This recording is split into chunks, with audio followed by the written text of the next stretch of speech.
So you can see that. Okay, I can confirm. Yes. All right. So, the context is I started in November. I started a language model company, like a GPT-3 style like API, and I was basically doing basically trying to find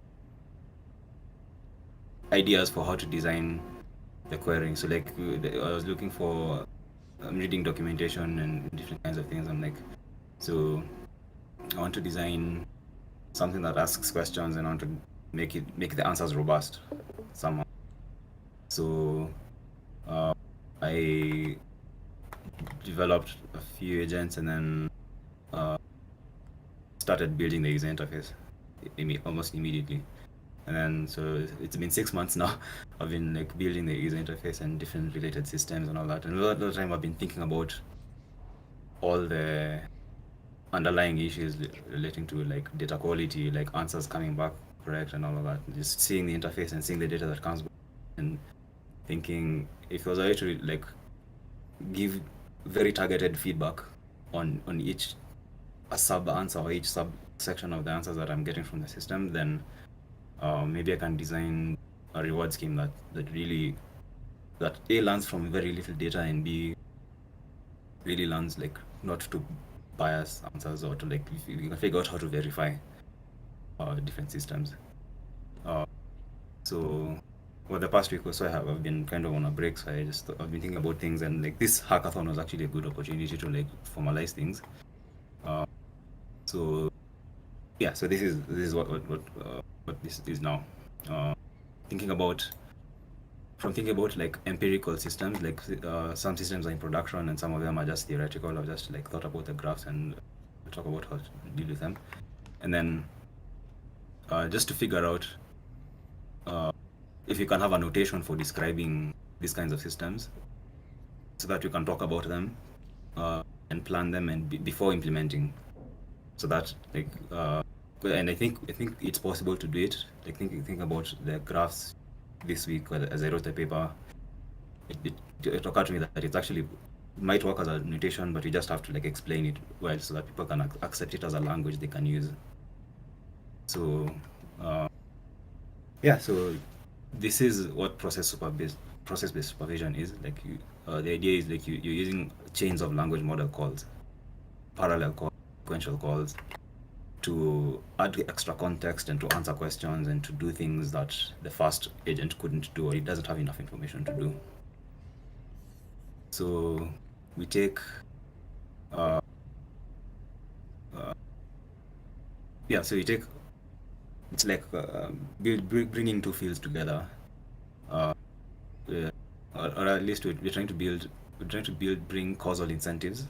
The idea where we can understand the incentives of agents, like you can understand the incentives of one agent and discuss it, or you can understand the incentives of multiple agents collaborating to do something. You can understand them by drawing these diagrams called causal incentive diagrams, and you can think about how to do the implementation formally before actually writing code. You can just think about different pros and cons, different kinds of strategies you might want to include, things like that. So you want to think about all of the processes and the effects those processes have on each other, because the system itself has it's an acyclic diagram. It's a graph. So you can analyze graphs mathematically, you can analyze graphs visually. There's many things you can do. So you want to have from any implementation of one of these language model chain systems, you want to like get the graph, the causal graph that they create when you execute it, and then visualize that causal graph. We figured like how to visualize that causal graph dynamically. Like whenever someone asks a question, you can generate that graph and see some nodes in that graph are okay or not okay. Maybe we shouldn't trust this answer just by looking at the graph. You don't actually, maybe you don't have to look at the answer itself. You can just look at the graph and the image and see if that's possible. So what I'm describing is a future If you run and this is just the first part of it, for trying to formalize the first part of this.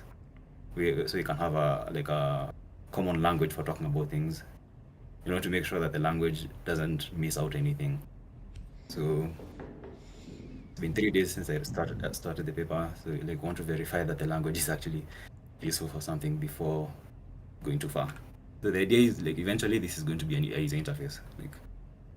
We want to see in a Jupyter notebook style something gives you for the chain of language model, the calls that are done, graph that we get to visualize it. So, right. So if you want to try this yourself, you should install the library called PySeed. Yeah, it's pretty cool, easy to use. So the talk is kind of mostly a tutorial on PySeed. So there are all these graphs that you can talk about. So it's fine. Let's walk through that now. So I've gone through the supervision stuff. You want to call multiple agents and have each agent send data to another agent, or you want to formally describe these situations. So we'll describe the causal influence diagram first, because we'll be looking at them. It's a graph, a directed acyclic graph. This is a type of graph that it has no loops. It's just going in one direction. And then we have decision nodes represented by rectangles. This is a decision node. And then we have utility nodes represented by diamonds, O. So a decision node, you can say, is a model. Like it gets input and decides what comes out. Then O, a utility, is you can think of as reward. The moment where the model outputs its response and the user presses the thumbs up or thumbs down. So that's the agent gets utility, or the whole system gets utility. So the whole system gets utility. So then conditional probability distribution. And chance nodes represented by ovals. Chance nodes are I and C. So the idea here is that user input or the intent of the user is chance, right? It's a random thing, right? It can be positive, negative, it can be adversarial, it can be actually directed to what the agent is designed to do, things like that. And then C, the context, is also chance, because the user will do something that provides context context to the model. That process may or may not be trustworthy. So it can provide anything, really. So you can imagine a search engine where the ranking is broken, and C provides the wrong documents for the answer, to support the question, right? So it has a causal effect that may be positive or negative. And then M1, of course, is causal, it causes the answer to come out. So yeah, so we represent models, context, user input, and the output. Then, okay, so this describes a single interaction, right? So you have one user, I. They have a question that they ask. They ask the question. The contents of the question are sent to a search process that in a database that returns graphs as context. And then the question is also sent to the model. The model receives both the context and the question, and just one agent. It's the simplest case because so this could be green in case of a correct answer. It could be red in the case of a correct answer, right? If you are coloring nodes in that way. And so the context, would that, for example, be is that the output of your program, or is that the output of, for example, Bing getting a search result as well? So when you ask Bing a question, when you ask Bing Chat a question, it starts a search process for paragraph or for websites or for something, and then it sends those results to the language model, and then the language model abstractively summarizes, does something, and then outputs the results. So C is the first process. Or rather, I see the path I see. Look at the path here. There's this path, right? That's that process, right? The user asks the question, and the first thing that happens is we search pre-existing domain for knowledge.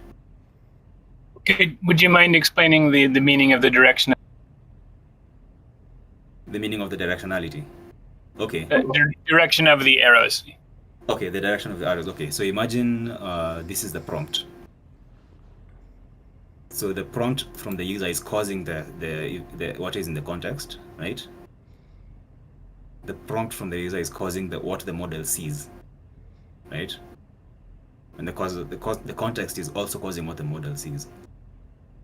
So it's like, you can think of it as information flow or data flow, right? You have entities that get data flow in, and you have other entities that output data flow, right? Can you give an example of what you mean by context? So let me use the interface so that you can see. So you can see that interface. Okay, cool. Yep. So this is digest the service that we're describing here. Some of the agents are actually implemented here. I'll talk about the 2 agents that are implemented in this right now, and then the others are just theoretical.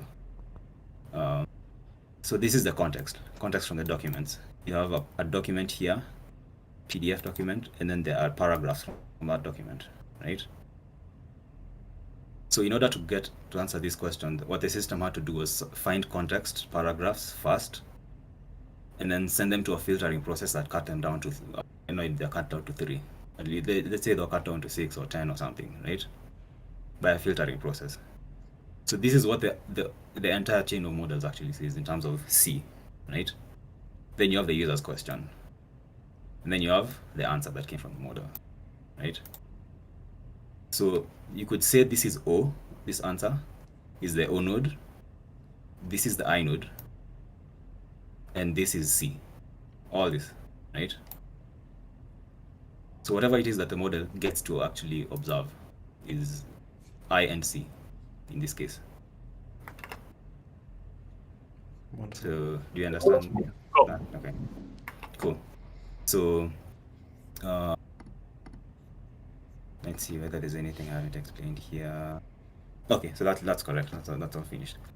So this is the single agent case. It's the simplest case. If you want to have if you want to ask any more questions, can ask, and then before I move to the complex ones, the multi-agent ones, because they'll increase in complexity.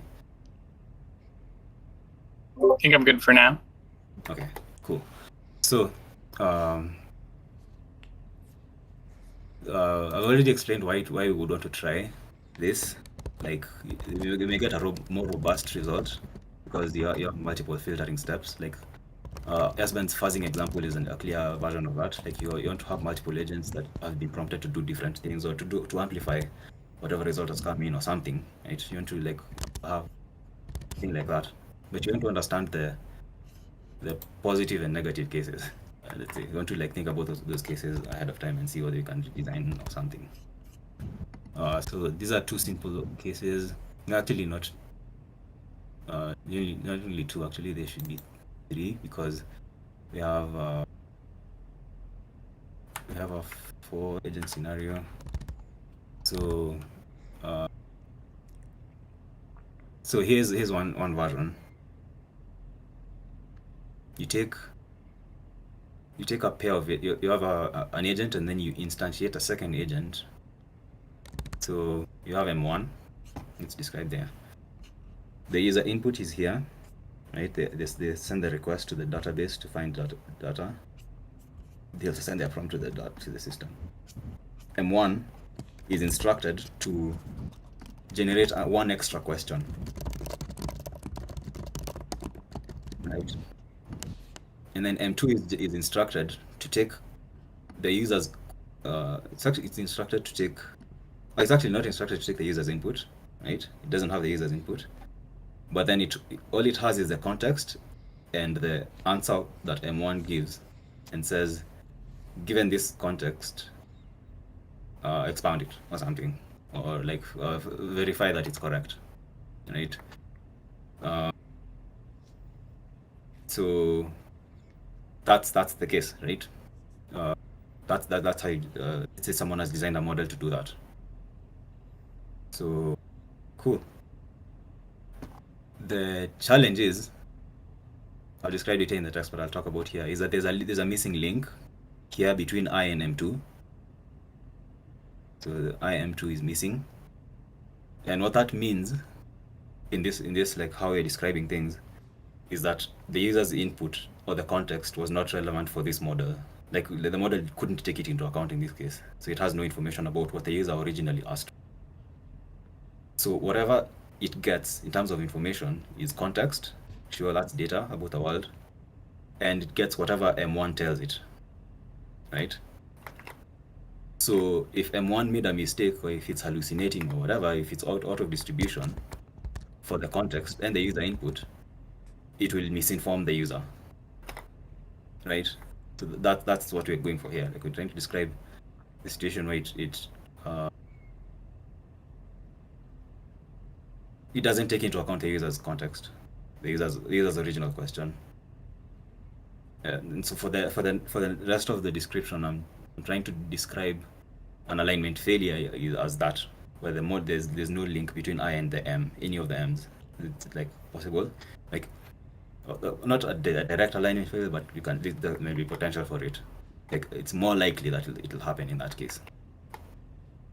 Yeah, I guess you can also model M1 here, right, as a context node in theory, just that in this case it's an AI instead of like a search query or something like this. Yeah. So the search query is IC, right? But this could also be another search query. Yeah, you're right. It could also be another search query.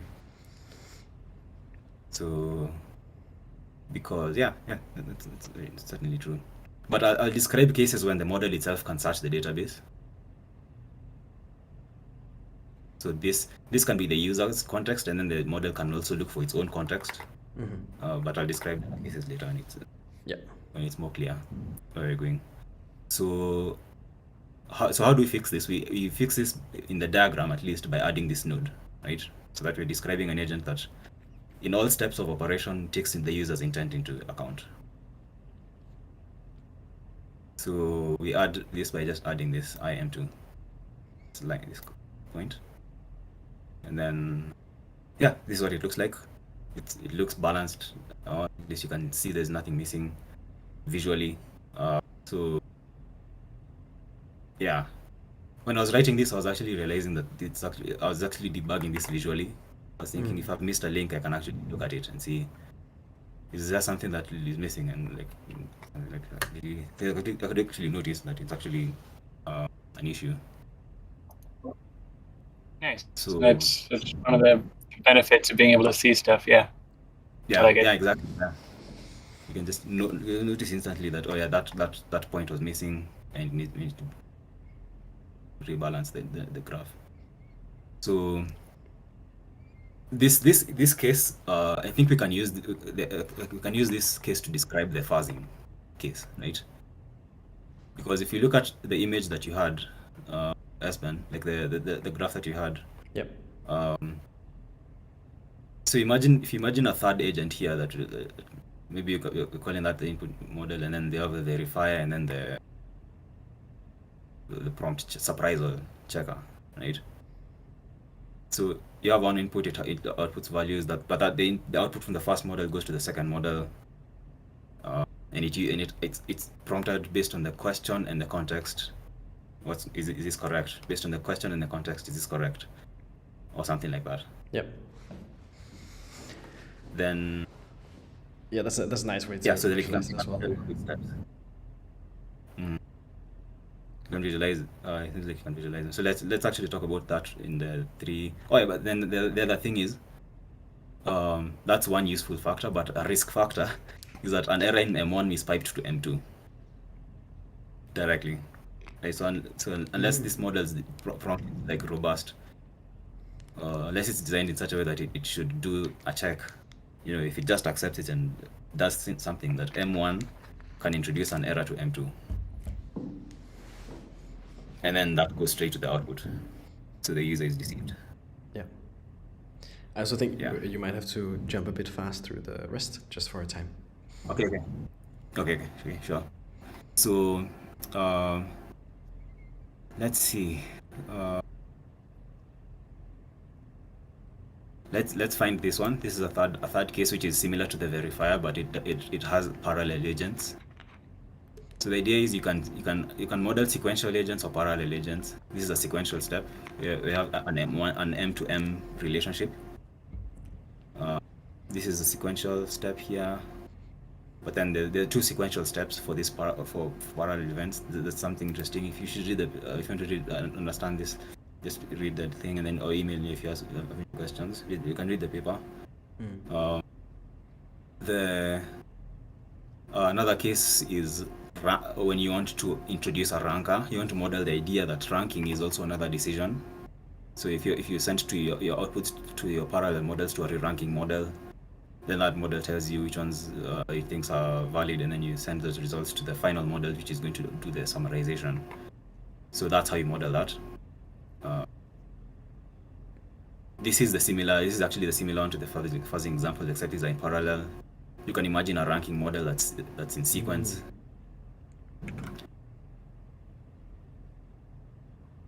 Let me actually do that quickly so I can show like just developing that. Then I think we can just close. So to make this a sequential model, this is a parallel model at this time, and then it's parallel is because there's no link across M1 all the M models, right? So to make it sequential, we want to add the M1 to M2 and M2 to M3. So but I guess don't you introduce cyclicality, and then it's not an acyclic graph anymore? No, it's just a chain. It's like 1 to 3. 2, 3, okay, 4. yeah, I see. Yeah. So you'll see it. We'll actually walk through it. So we want M1 to M2.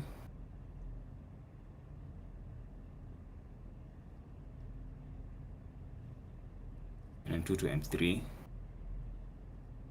So let me change this.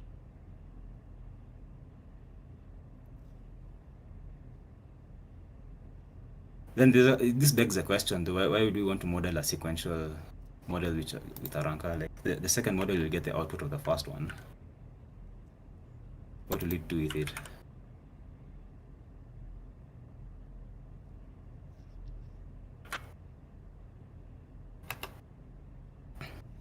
All right, so so this turns it into something like a sequential model, but I think it has an issue.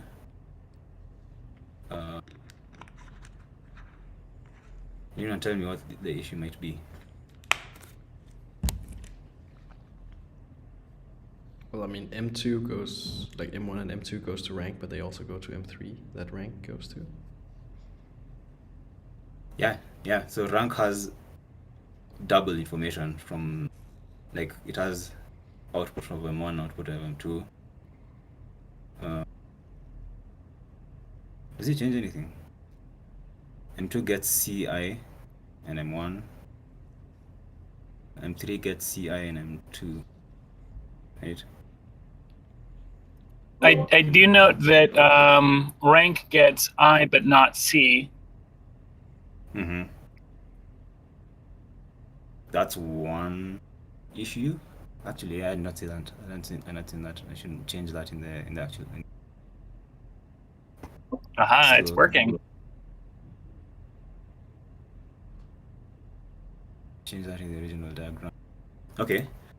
So we need a link between C and rank. Yeah. I mean, ultimately, it seems like it just depends on what you're trying to test. Yeah, exactly. Depending on your intent, maybe that is what you want, but it's easier to see when you have a diagram like that. Yeah. So.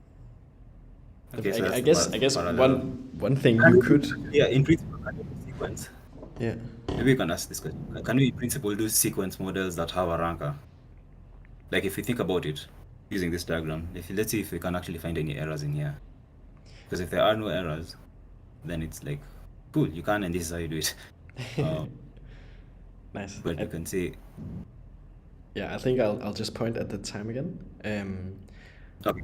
Yeah. So I think we can stop here, and then if you want to talk about the more parallel scenarios, you can. Yeah, so we'll just focus on the questions, and we can go there if you want to.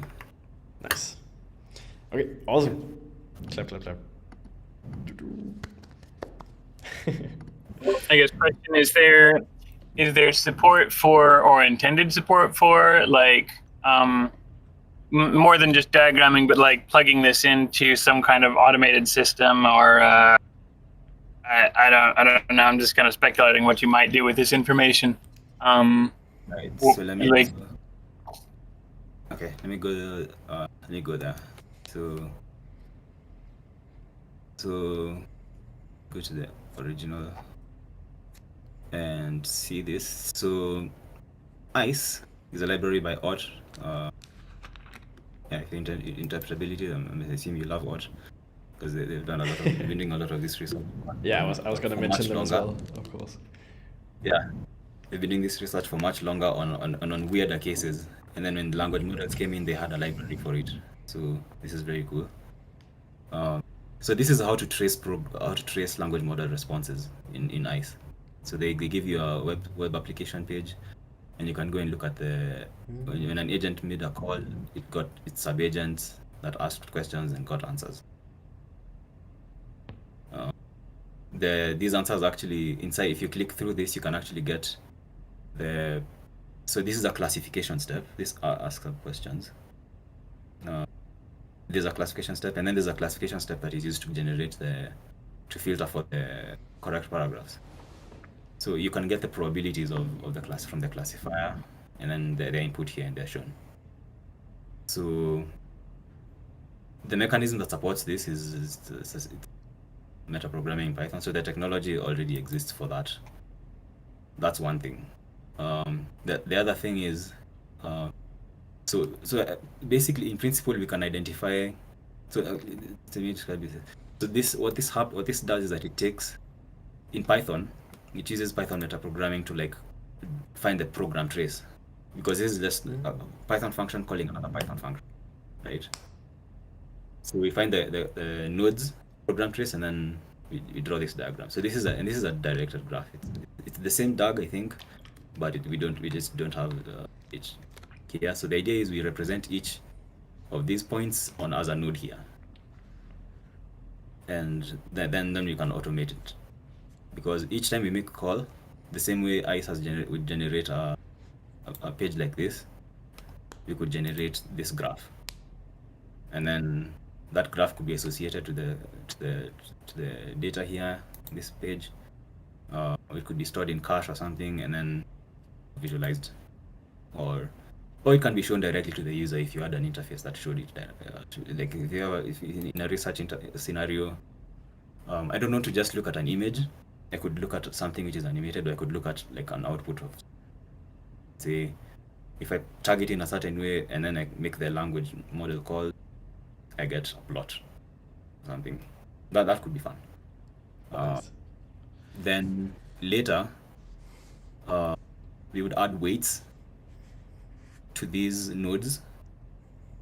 The idea of adding weights to these nodes means we want to find some plausible idea of this, the idea of information flow first of all, and then the idea of factuality. So if you could say this node has contributed to the lack of factuality in the overall response, then what that really means is that, like in the data structure that the ranker gets or that M3 gets, if you look at that data structure, like one of the answers that came from M1 was wrong, right? Yeah, and so like that, we can identify that from the data.